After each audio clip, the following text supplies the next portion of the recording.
மாண்புமிகு பேரவைத் தலைவர் அவர்களே, மாபெரும் தலைவர்கள் வழிநடத்திய மாண்பும் மாபெரும் வரலாற்று சிறப்பு கொண்ட இந்த சட்டமன்ற பேரவையின் 17வது சட்டமன்ற பேரவைக்கு நம்மையும் நம்ம தமிழக வெற்றி கழகத்தை சார்ந்த சட்டமன்ற உறுப்பினர்களையும் தேர்ந்தெடுத்து அனுப்பின நிரந்தரமாக என் நெஞ்சில் குடியிருக்கும் தாயன்புமிக்க தமிழக மக்கள் அனைவருக்கும் என்னுடைய மனப்பூர்வமான நன்றிகள். 17வது சட்டமன்ற கூட்டத்தொடரின் முதல் ஆளுநர் உரையின் மீதான நன்றி தெரிவிக்கும் தீர்மானத்திற்கு பதிலுரை வழங்க வாய்ப்பளித்த மாண்புமிகு பேரவைத் தலைவருக்கு நம் வணக்கத்தை தெரிவித்துக் கொள்கிறோம். மாண்புமிகு பேரவைத் தலைவர் அவர்களே, இந்த 17வது மாமன்றத்தில் அதிகப்படியான 12 கட்சிகளை சேர்ந்த பிரதிநிதிகள் தேர்ந்தெடுக்கப்பட்டிருக்கும். நாம கொள்கை ரீதியாகவும் நிலைப்பாடு ரீதியாகவும் வேறுபட்டு இருந்தாலும் மக்கள் பணி செய்வதுதான் நம்ம எல்லாருக்கும் பிரைமரியா இருக்கிற ஒரே எய்ம். அந்த வகையில தான் நம்ம எல்லாருமே நம்ம மக்களால் அங்கீகரிக்கப்பட்டு சட்டமன்றத்திற்கு வந்திருக்கிறோம். அதனால நாம கருத்தால் வேறுபட்டாலும் மக்கள் சேவை என்ற நோக்கத்தில் நம்ம மாநிலம் சார்ந்த விஷயங்கள்ல நம்ம எல்லாரும் ஒன்றிணைந்து பயணிச்சா நம்ம தமிழ்நாடு என்னைக்கும் எதிலையும் முதன்மை மாநிலமாக திகழும். ஆளுநர் உரைக்கு நன்றி தெரிவிக்கும் தீர்மானத்தில் பேசின மாண்புமிகு உறுப்பினர்களுக்கு நன்றி. எதிர்த்து பேசினாதான் எதிர்கட்சின்னு ப்ரூவ் பண்ண முடியும்னு நினைச்சுக்கிட்டு பேசின எதிர்கட்சியை சேர்ந்த எதிர்கட்சி தலைவர் உள்ளிட்ட மாண்புமிகு உறுப்பினர்களுக்கும் வணக்கமும் நன்றியும். பதிலுரை வழங்குற அதே நேரத்தில் நம்மளை சட்டமன்ற உறுப்பினராக தேர்ந்தெடுத்த பெரம்பூர் தொகுதி மக்களுக்கு நம்மளோட நெஞ்சார்ந்த நன்றிகள். அதே மாதிரி ராஜினாமா பண்ணிட்டாலும் நம்மளை தேர்ந்தெடுத்த திருச்சி கிழக்கு மக்களுக்கும் இந்த மன்றத்தில் நம்மளோட நன்றியை பதிவு செய்கிறோம். அப்புறம் நம்மளோட அரசியல் பயணத்தை பற்றியும் கொஞ்சம் பதிவு செய்ய விரும்புகிறோம். நாம் ஏதோ ஷூட்டிங்லேருந்து நேராக வந்து சிஎம் ஆன மாதிரியே சில பேர் ஒரு இமேஜ் கிரியேட் பண்ணுறாங்க.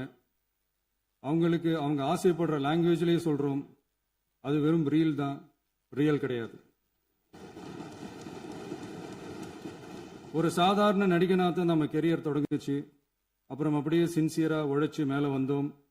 நம்ம கெரியரில் நாம் மேலே வந்ததுக்கு இந்த விஜய் ஒருத்தன் மட்டுமே காரணம் இல்லை, அவனோட உழைப்பு மட்டுமே காரணம் இல்லை. இந்த விஜயோட உழைப்புக்கும் உயர்வுக்கும் பின்னாடி இருக்கிற ஒட்டுமொத்த தமிழ்நாட்டு மக்களோட அன்பும் அரவணைப்பும் தான் காரணம். ஒவ்வொரு வீட்டில் இருக்க ஒவ்வொருத்தரும் நம்மளை அவங்க வீட்டில் ஒருத்தனா ஏற்றுக்கிட்டது தான் நமக்கு கடவுளும் மக்களும் தந்த மிகப்பெரிய வரம்.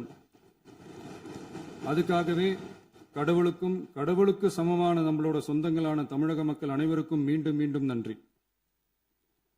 இப்படி நம்மளை தாயன்போடு அள்ளி அரவணைச்ச தமிழ்நாட்டு மக்களுக்கு நாம் எப்படியெல்லாம் துணையாக இருந்தோம், எப்படியெல்லாம் மக்களோட மக்களா இருந்தோம்னு சொல்றேன்.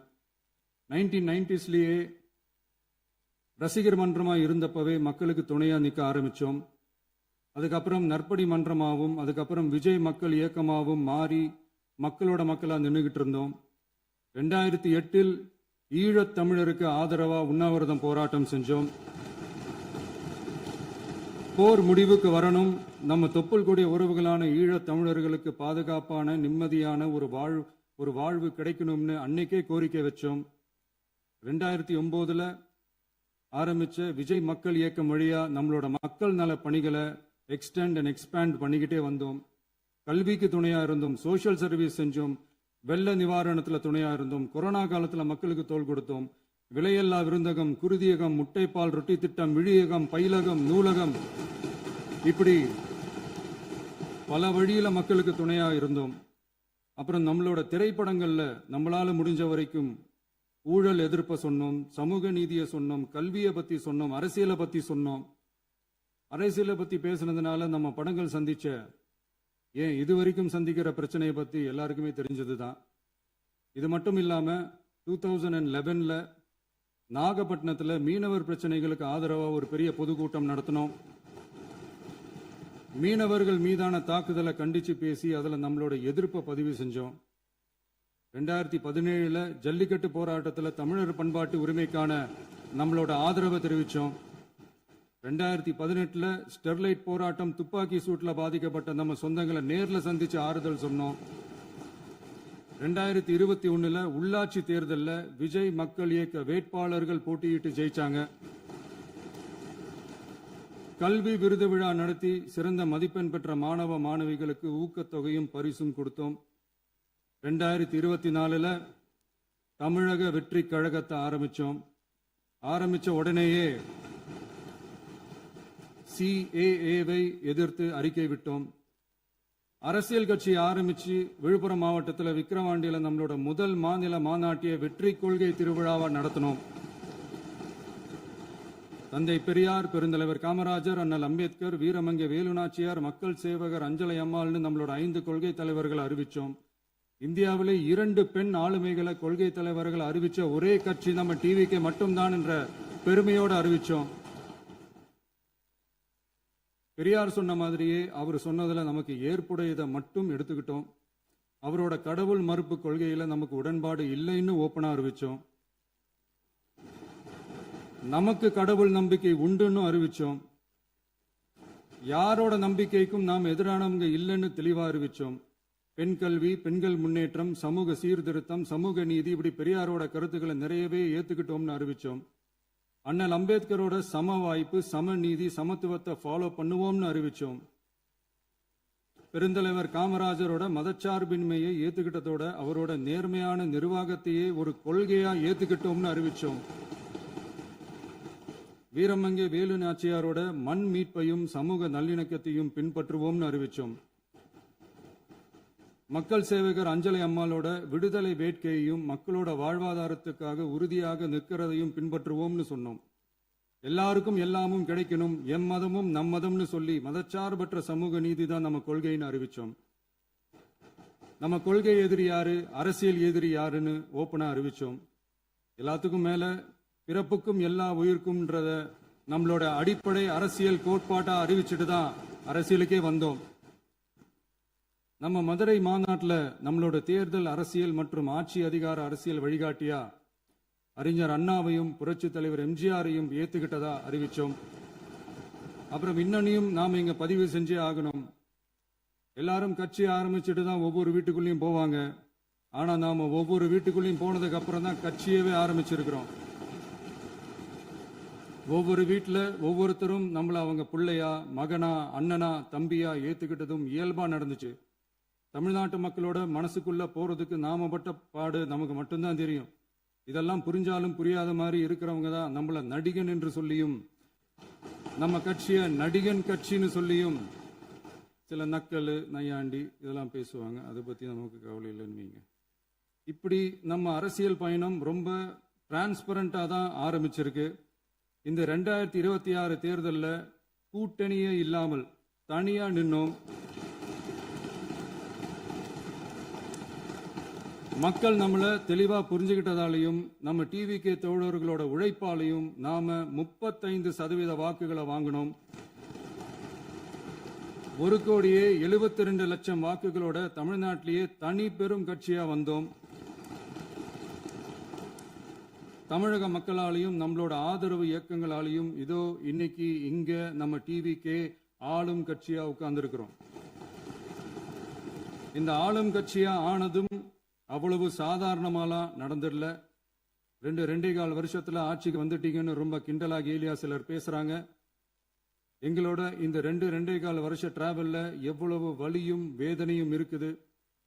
நம்மளோட மக்கள் சந்திப்புக்கே அவ்வளவு இடையூறு, அவ்வளவு தடைகள், ஊர் உலகத்துல யாருக்கும் இல்லாத ஒன்னா நமக்கு மட்டுமே தனியா ஸ்பெஷலா எக்ஸ்க்ளூசிவா நிறைய நிபந்தனைகள், நெருக்கடிகள், கட்டுப்பாடுகள், நம்மளை சந்திக்க வர்ற மக்களுக்கு சரியான பாதுகாப்பு இல்லாம, நம்ம கூட்ட நிகழ்ச்சிக்கு போதுமான பாதுகாப்பு இல்லாமன்னு இன்னும் வெளியே சொல்ல முடியாத நிறைய சூழ்ச்சிகள் எல்லாத்தையும் தாண்டி தான் நாம் இந்த இடத்துக்கு வந்திருக்கிறோம். பட் ஸ்டில் மைல்ஸ் டு கோ.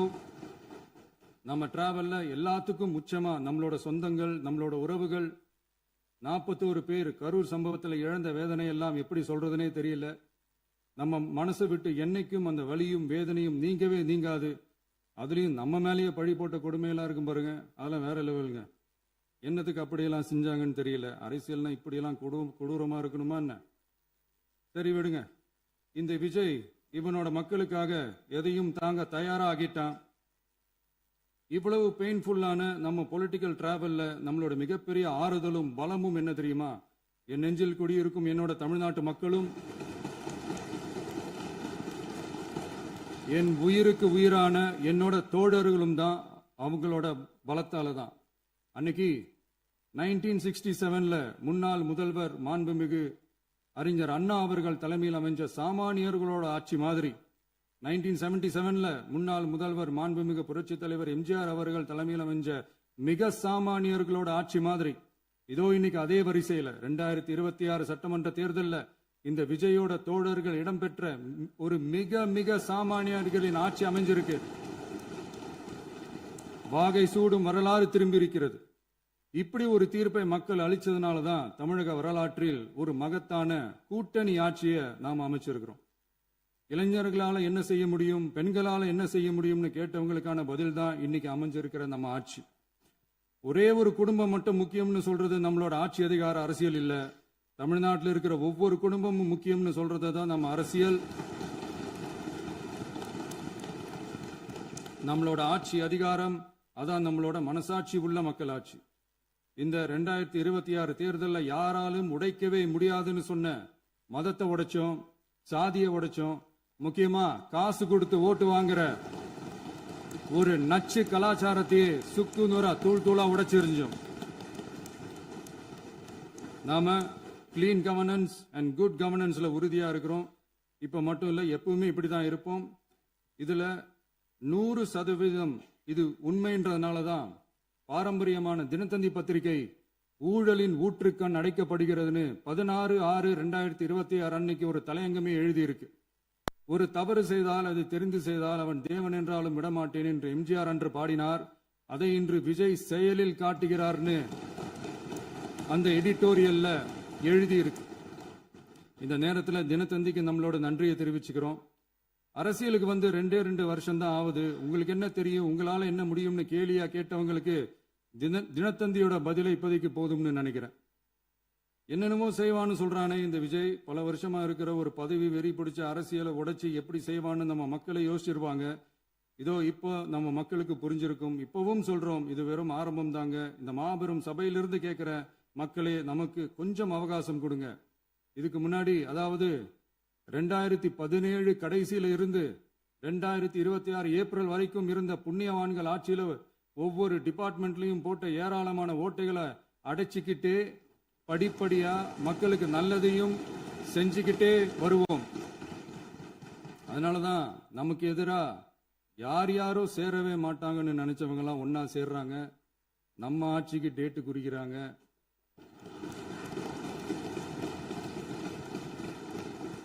சரி, அவங்கள நம்ம மக்களே பார்த்துப்பாங்க, அதை விடுங்க. நாம ஆட்சிக்கு வந்து சரியா 40 நாள் ஆகுது. அதுக்குள்ள என்ன செஞ்சீங்கன்னு கேட்கிறாங்க. ஒரு லிஸ்ட் ஒன்னு சொல்றேன் கேளுங்க. பெண்கள் பாதுகாப்புக்காக சிங்கப்பெண் சிறப்பு படை, 200 யூனிட் வரை கட்டணமில்லா மின்சாரம், போதைப் பொருள் ஒழிப்புக்காக தனிப்படை, குறுவை நெல் சாகுபடியை ஊக்குவிப்பதற்காக 134.83 கோடி சிறப்பு தொகுப்பு திட்டம், வழிபாட்டு தலம், ஸ்கூல், பஸ் ஸ்டாண்டுன்னு அதுக்கு பக்கத்தில் இருக்கிற 717 மதுபான கடைகள் மூடப்பட்டன. அங்க வேலையில் இருந்தவர்களுக்கு வேறு கடைகளில் வேலை, கவனிக்கப்படாமல் விடப்பட்ட அம்மா உணவகங்கள் புதுப்பிக்கப்பட்டன. பத்திரப்பதிவு துறையில் பகல் கொள்ளைக்கு புல் ஸ்டாப் வைக்கப்பட்டுள்ளது. வருகையில்லா ஆவண பதிவு முறை கொண்டு வர உத்தேசிக்கப்பட்ட செயல்பாட்டில் உள்ளது. அரசு மற்றும் தனியார் மருத்துவமனையில் ஸ்கேன் மையங்களில் கருவுறுவதற்கு முன் மற்றும் பின் ஏற்படும் தவறுகளை கண்காணிக்கவும், மருத்துவ நிறுவனம் முறைப்படுத்தும் சட்ட விதிகள் பின்பற்றப்படுகிறதா என கண்காணிக்கவும், மருத்துவ மற்றும் ஊரக பணிகள் இயக்கத்தின் பயன்பாட்டிற்காக 40 புதிய வாகனங்கள் வழங்கப்பட்டுள்ளது. கூட்டுறவு வங்கியின் ஏழை எளிய மக்கள் வாங்கிய கடனுக்கு முதல் முத்தாய்ப்பாக ரூபாய் 2045 கோடி தள்ளுபடி வழங்கி ஆணையிடப்பட்டுள்ளது. ஒன்றிய அரசிடம் கேட்டுக்கொண்டதற்கிணங்க கடந்த 2 வருடமாக நிறுத்தி வைக்கப்பட்ட இருந்த ஜல் ஜீவன் மிஷன் திட்டம் புதுப்பிக்கப்பட்டு ஜல் ஜீவன் மிஷன் திட்டம் 2.0 நடைமுறைக்கு கொண்டு வரப்பட்டுள்ளது. 18,500 கோடி அளவில் உறுதியளிக்கப்பட்ட காஞ்சிபுரம் மாவட்டத்தில் மைய விரிவாக்க திட்டம், கோயம்புத்தூரில் மின்னணு பொருட்கள் மற்றும் மின்னணு அமைப்புகள் உற்பத்தி திட்டம், மற்றும் திருவள்ளூர் மாவட்டத்தில் காட்டுப்பள்ளி எல்என்டி கப்பல் கட்டும் தளம் விரிவாக்க திட்டத்திற்கு ஒப்பந்தங்கள் போடப்பட்டுள்ளன. அனைத்து நிர்வாக நடவடிக்கைகளும் மின்னணு முறையில் மாற்றம் கொண்டு வர நடவடிக்கை எடுக்கப்பட்டு வருகிறது. சட்டவிரோத கல்குவாரி மற்றும் அனுமதியின்றி கனிமங்களை எடுத்துச் செல்வது தடுக்கப்பட்டுள்ளது. பல்வேறு குவாரிகள் சீல் வைக்கப்பட்டுள்ளன. கனிமங்களை கண்காணிப்பது, எல்லைகளை நிர்ணயிப்பது மற்றும் ஆளில்லா விமானம் மூலம் அளவீடு செய்வது போன்றவற்றை செயல்படுத்துவதற்கான பணிகள் மேற்கொள்ளப்பட்டு வருகின்றன. அனைத்து துறைகளிலும் அலுவலர் தலையீடு இல்லாமல் லஞ்ச லாவண்யமற்ற தமிழகத்தை உருவாக்க அனைத்து நடவடிக்கைகளும் முடுக்கிவிடப்பட்டுள்ளது. இதெல்லாம் சாம்பிள் தான், இன்னும் இருக்கு. இந்த வெறும் 40 நாளுக்குள்ளேயே இவ்வளவு செஞ்சிருக்கோம்னா இனி வர்ற நாட்கள்ல கொஞ்சம் கொஞ்சமா படிப்படியா ஸ்டெடியா உழைச்சி லஞ்ச லாவண்யம் இல்லாத, ஊழல் இல்லாத, பெண்களுக்கு பாதுகாப்பான, சுதந்திரமான, டிரான்ஸ்பரண்டான தமிழ்நாட்டை நம்ம சொந்தங்களான தமிழக மக்களுக்கு தர்றது தான் நம்மளோட ஒன் அண்ட் ஒன்லி டார்கெட். கண்டிப்பா அதை நிறைவேற்றியே காட்டுவோம். 8 கோடி மக்கள் நம்மளோட இருக்கிறப்போ ஏங்க அதை செய்ய முடியாது?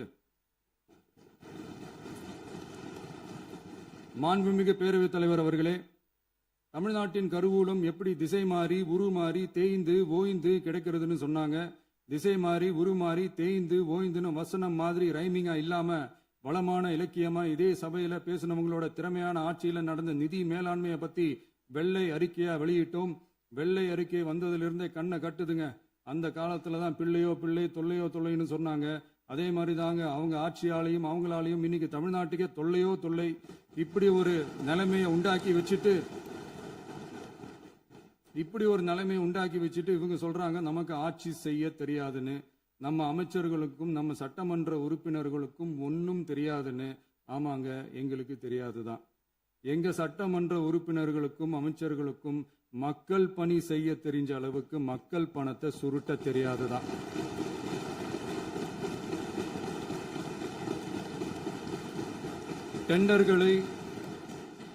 டெண்டர்களை முறைப்படுத்த தெரிஞ்ச அளவுக்கு அதோட ரேட்டை உயர்த்தி ஊழல் செய்ய தெரியாதுதான். பதவி உயர்வு வழங்கவும் பணி இடமாற்றம் கலந்தாய்வு நடத்தவும் தெரியுமே தவிர பதவி உயர்வுக்கும் பணியிட மாற்றத்திற்கும் பணம் பறிக்க தெரியாதுதான். புதிய பணியிடங்கள் உருவாக்க தெரியுமே தவிர அந்த பணியிடங்களை பணத்துக்கு விற்க தெரியாதுதான். கோயில்கள்ல நடக்கிற நிர்வாக சீர்கேட்டை தடுக்க நீங்க பேசுங்க, நீங்க கண்டினியூ பண்ணுங்க. கோயில்கள்ல நடக்கிற நிர்வாக சீர்கேட்டை தடுக்க தெரியுமே தவிர கோயில் பணத்தை கொள்ளையடிக்க தெரியாதுதான். தங்கத்தை உருக்கி தாரை வார்க்க தெரியாதுதான். கனிம வளத்தை பாதுகாக்க தெரிஞ்ச அளவுக்கு கனிமத்தை வித்து கொள்ளையடிக்க தெரியாதுதான். அரசு வருமானத்தை அரசு கஜானாவுக்கு மாத்த தெரிஞ்ச அளவுக்கு அந்த பணத்தை தனிப்பட்ட கஜானாவுக்கு மடை மாத்த தெரியாதுதான். போதை கலாச்சாரத்தை தடுக்க தெரிஞ்சவங்களுக்கு போதை கலாச்சாரத்தை வளர்க்க தெரியாதுதான். நம்ம குடும்பத்தில் இருக்கிற பாட்டி, அம்மா, அக்கா, தங்கச்சி, குழந்தைங்களை, பெண்களை மதிக்க தெரிஞ்சவங்களுக்கு ஓசி பஸ், 1000 ரூபாய் கேஸ், இப்படியெல்லாம் பேச தெரியாதுதான். எங்க உறுப்பினர்களுக்கும் அமைச்சர்களுக்கும் மக்கள் சேவை தெரிந்த அளவிற்கு சுயநல தேவையை செஞ்சிக்க தெரியாதுதான். அதனாலதான் சொல்றோம், எங்களை பார்த்து எதுவும் தெரியாதுன்னு சொல்றவங்களுக்கு சொல்றோம், இதெல்லாம் எங்களுக்கு தெரியாதுதான். உங்களை மாதிரி முறைகேடுகளை செய்யறத நாங்க தெரிஞ்சுக்கவும் போறதில்ல, தெரிஞ்சுக்கவும் ஆசைப்படல. அத கடைசி வரைக்கும் எங்களுக்கு தெரியாமலே இருந்துட்டு போகட்டும். அதனால நாங்களும் எங்க மக்களும் வெரி வெரி ஹாப்பி தான். மாண்புமிகு பேரவைத் தலைவர் அவர்களே, எதிர்ப்பவர்கள் எதிர்க்கட்சி என்பதற்காக எங்கள் ஆட்சி மீது 1000 பழி போடலாம். ஆனாலும் தமிழக மக்களுக்கு உண்மையை உணர்த்த வேண்டியது நம்மளோட கடமை. மின்வெட்டை பொறுத்தவரை தமிழ்நாடு மின்மிகை மாநிலமாக இருந்தாலும் கடந்த காலங்களில் ஏற்பட்ட நிர்வாக குளறுபடிகளும் மின்சார சாதனங்கள் மற்றும் மின் மாற்றிகளில் ஏற்படும் பழுதாலும் வேண்டுமென்றே சிலரின் நடவடிக்கைகளாலும் இந்த மின்வெட்டிற்கு காரணமாக உள்ளது. மின் விநியோக மீட்பு நடவடிக்கைகளை ஒருங்கிணைப்பதற்காக எதிர்பாராமல் இரவு நேரங்களில் ஏற்படும் மின் தடங்களை விரைந்து சரி செய்வதில் 10 உயர்மட்ட கண்காணிப்பு குழுக்கள் மற்றும் 125 சிறப்பு மின் தடை நீக்க ரோந்து வாகனங்கள் வழங்கப்பட்டு 24 மணி நேரமும் கண்காணிக்கப்படுகிறது. கூடுதலாக தற்போது 77 புதிய மின் தடை நீக்க மையங்களும் உருவாக்கப்பட்டுள்ளன. விரைவில் இந்த மின்வெட்டு நிலைமை அறவே நீக்கப்படும். மாண்புமிகு பேரவைத் தலைவர் அவர்களே, நம்ம விவசாயிகள் எல்லாரும் நம்மளை நல்லா புரிஞ்சுக்கிட்டு தமிழக வெற்றி கழகத்தை ஏத்துக்கிட்டாலும் எதிர்க்கட்சிகளோட தூண்டுதலால சில இடங்கள்ல சில போராட்டங்கள் நடக்குது. எதிர்க்கட்சிகள் என்னதான் சித்து வேலை செஞ்சாலும் விவசாய பெருமக்கள் எல்லாரும் நம்ம ஆட்சி அவங்களுக்கான ஆட்சி தான் நல்லா புரிஞ்சுதான் வச்சிருக்கிறாங்க. இந்த வருஷம் எல்னினோ விளைவா எப்பவும் இருக்கிறத விட இந்த டைம் மழை குறையுங்கிறதையும் நம்ம விவசாயிகள் உணர்ந்துதான் இருப்பாங்க. இருந்தாலும் நம்ம அரசு நம்ம விவசாயிகளோட வாழ்வாதாரத்துக்காக பக்கபலமாகவும் உறுதியாகவும் துணை நிற்கும்ங்கிறத தெரிவிச்சுக்கிறோம். நம்ம தமிழகத்தில் ஏற்கனவே நடந்த அதி அற்புதமான சூப்பரான நிர்வாக திறன் கொண்ட 50 வருஷ அரசியல் அனுபவம் கொண்ட 2.0, 3.0, 4.0 பல 0.0 மாடல் ஆட்சி நடத்த கனவு கண்டவங்களோட அட்டகாசமான ஆட்சிக்காரங்க பல்வேறு விதமான நிதி நெருக்கடியை நம்ம மக்களுக்கும் நமக்கும் பரிசா கொடுத்துட்டு போய் இருந்தாலும் கூட்டுறவு வங்கிகளின் மூலம் 75,000 வரை பயிர்கடன் பெற்று குறு சிறு இதர பெரு விவசாயிகளுக்கு 100% முழுமையான பயிர்கடன் தள்ளுபடியும் 75,000க்கு மேல் கடன் பெற்றவர்களுக்கு குறைந்தபட்சமாக 35,000 பண பயன் கிடைக்கும் அளவிற்கு மொத்தம் 14,43,504 விவசாயிகளுக்கு ரூபாய் 5,932.23 கோடி பயிர்கடன் தள்ளுபடி வழங்கப்பட்டுள்ளது. மாண்புமிகு பேரவைத் தலைவர் அவர்களே, நாம ஒன்றியத்தில் கூட்டுறவு கூட்டாட்சி, மாநிலத்தில் சுயாட்சி என்ற கொள்கையை கொண்டவங்க தான் ஏற்கனவே அறிவிச்சிருக்கிறோம். தற்போதைய ஒன்றிய அரசு சார்ந்த கட்சியுடன் அரசியலில் கொள்கை அளவில் நேர் எதிராக நிற்கிறவங்க தான் நாம. அதே சமயத்தில் எதுக்கெடுத்தாலும் கண்ணை மூடிக்கிட்டு ஒன்றிய அரசோட மோதல் போக்கை விரும்புறவங்க நாம இல்ல. நமக்கு எப்பவுமே தமிழகத்தின் வளர்ச்சி மட்டும்தான் முக்கியம். அதுக்காக நம்மளோட அரசியல் ரீதியான கொள்கைகளையோ மாநில உரிமைகளையோ கொஞ்சம் கூட விட்டு கொடுக்கவே மாட்டோம். அதுல ரொம்ப தெளிவாகவும் உறுதியாகவும் இருக்கிறோம். இனியும் இப்படித்தான் இருப்போம். அதுல ஒருபோதும் மாற்றமே இருக்காது.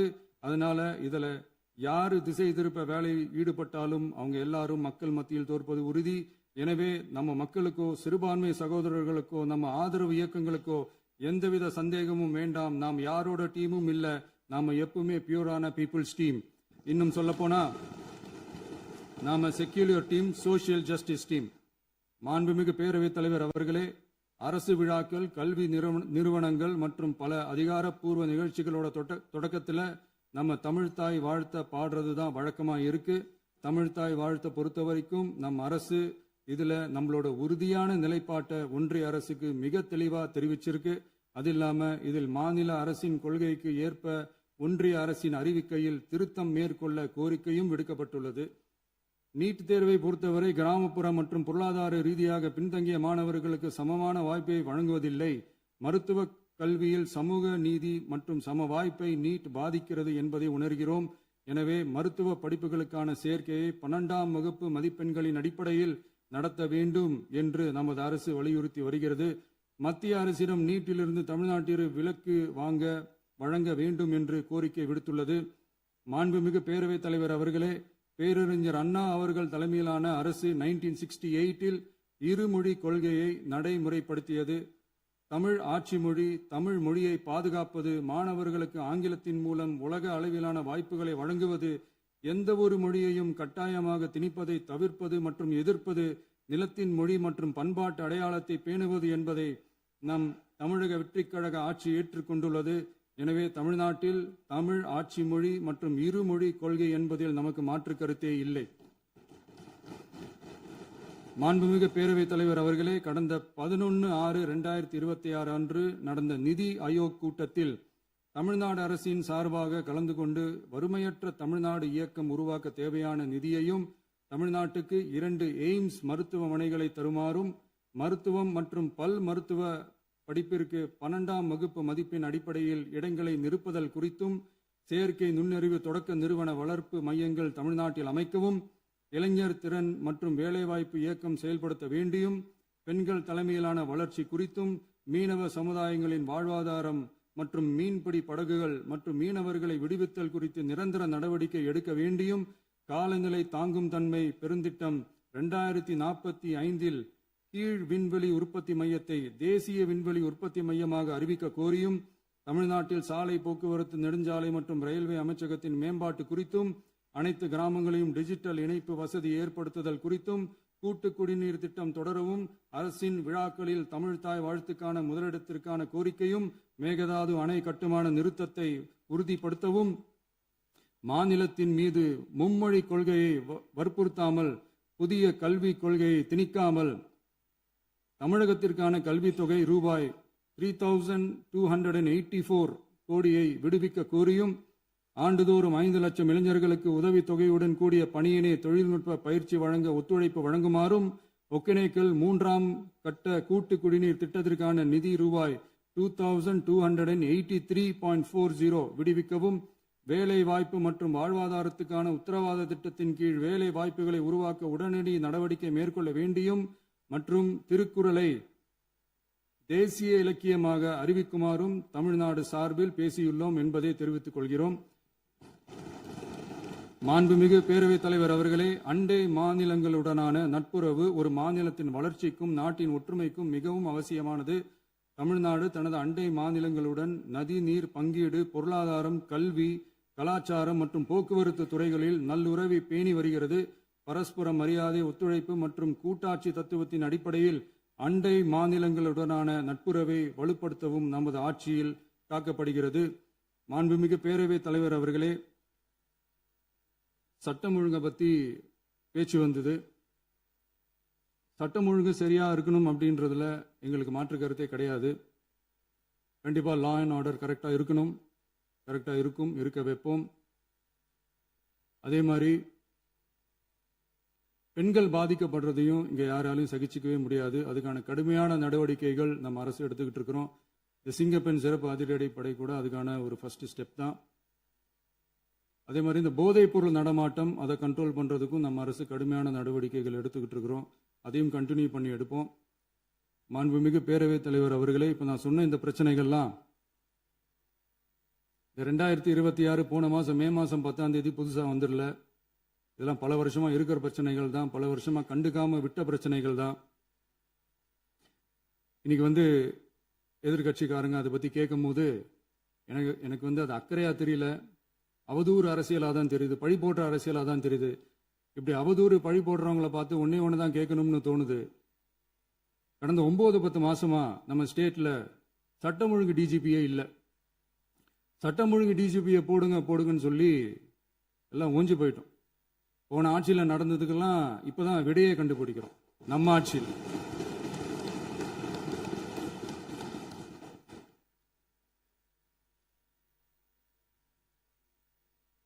இந்த போதைப் பொருள் நடமாட்டம்லாம் தாறுமாற அப்படியே பரவி கொட்டி கிடக்குது. இதெல்லாம் இனிஷியல் ஸ்டேஜ்லயே யார் கண்ட்ரோல் பண்ணியிருக்கணும்? போலீஸ் டிபார்ட்மெண்ட் அப்போ யார் கையில் இருந்தது? இத்தனை கேள்வி நம்மளை பார்த்து கேட்கறாங்களே, ஒரே ஒரு கேள்வி தான் நான் கேட்கணும்னு தோணுது. போலீஸ் டிபார்ட்மெண்ட்டை கையில் வச்சுக்கிட்டே பிகினிங்லேயே இனிஷியல் ஸ்டேஜ்லேயே இந்த போதைப் பொருள் நடமாட்டத்தை ஏன் கண்ட்ரோல் பண்ணல? மனசாட்சி உள்ளவங்க இந்த பிரச்சனையெல்லாம் ஏன் நடக்குதுன்றது அவங்களுக்கே நல்லா தெரியும்.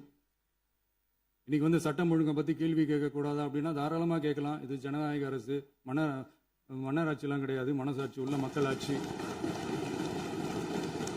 அதனால கேள்வி கேட்கலாம், எல்லாருக்கும் எல்லா உரிமையும் உண்டு. விமர்சனம் செய்யலாம், எல்லாருக்கும் எல்லா உரிமையும் உண்டு. ஆனா நம்ம ஆட்சியில் என்ன நடவடிக்கைகள் எடுத்திருக்கோன்றது தெரிஞ்சுக்கிட்டு அதுக்கேற்ற மாதிரி ஒரு நடுநிலையா பேசுனீங்கன்னா கொஞ்சம் நல்லா இருக்கும். சட்டம் ஒழுங்கை பத்தி யாருக்கு என்ன யோசனை இருந்தாலும், மக்கள் நலனுக்காக யாருக்கு என்ன யோசனை இருந்தாலும் அதை தாராளமாக சொல்லலாம். நம்ம அரசு அது காது கொடுத்து கேட்கும். ஆனா நம்ம அரசனுடைய நிர்வாகத்திறன் அதை பத்தி பேசுறவங்களுக்கு இந்த ஊரடிச்சு உலையில போட்டு ஊழல் மேல ஊழலா செஞ்சுக்கிட்டு அதுல இருந்து தப்பிக்கிறதுக்கு பேர் தான் நிர்வாகத்திறன் அப்படின்னு சொன்னா, அப்படிப்பட்ட ஒரு ஊழல் செய்யற நிர்வாகத்திறனை நம்ம அரசு ஒரு நாளும் செய்யாது. பொட்டி பெட்டியா பணத்தை வச்சுக்கிட்டு, பெட்டியை வச்சு எல்லாம் செஞ்சுக்கிட்டு, போதைப் பொருள் பாதுகாவல் கழக மாடல் அரசாங்கம் செஞ்ச ஒவ்வொரு ஊழலா வெளியில வந்துகிட்டு இருக்கு. டாஸ்மாக்ல அது என்னப்பா அது பேரு, பார்ட்டி ஃபண்ட், கட்சி நிதி அப்படின்ற பேர்ல அடிச்ச கொள்ளையெல்லாம் ஒண்ணு ஒண்ணா இப்போ கவர்மெண்டோட கஜானாவுக்குள்ள கொண்டு சேர்த்துக்கிட்டே இருக்கிறோம். உட்காருங்க. மாண்புமிகு முதல்வர்கள் பதிலுரைக்கு பிறகு முதல்வர் பதிலுரைக்கு பிறகு நேரம் தரேன். அப்ப பேசட்டும், அவங்க பேசட்டும், அவங்கள பேச அனுமதி. உட்காருங்க, உட்காருங்க.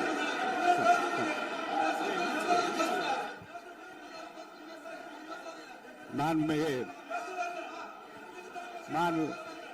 அலோவ் பண்றேன், உட்காருங்க.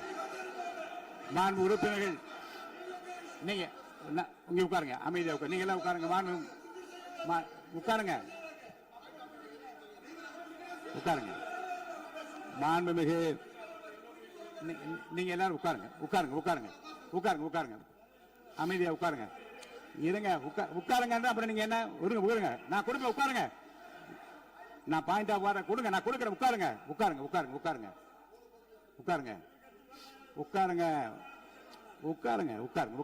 உட்காருங்க. மாண்புமிகு முதல்வர் அவர்கள்